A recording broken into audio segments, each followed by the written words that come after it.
అందరికీ నమస్కారం. రామానుజాచార్య గురించి ప్రతి ఒక్కరికి తెలుసు. మన సనాతన వైష్ణవ సాంప్రదాయంలో నిలబెట్టిన మహానుభావుడు.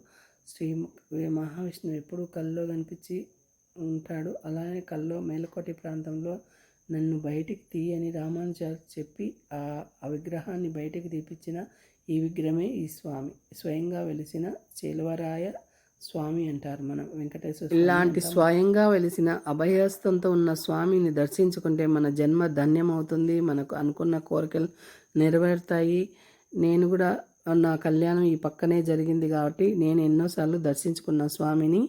నాకు స్వామి అనుగ్రహం ఉంది కాబట్టి మంచిగా స్వామి గురించి అన్నీ తెలుసుకోగలుగుతున్నాను. ఇక్కడ బీబీ నాంచారి గారు ఈ ఉత్సవ విగ్రహం ఢిల్లీకి తీసుకొని వెళ్ళినారు నవాబులు. ఆ విగ్రహాన్ని పూజ చేసేది. ఉత్సవ విగ్రహంతో పాటు బీబీ నాంచారి కూడా ఇక్కడికి వస్తుంది. ఉత్సవ విగ్రహం రామానుజాచార్యులు వెళ్ళి నవాబులను ఒప్పించి ఉత్సవ విగ్రహాన్ని తీసుకొచ్చి వస్తారు.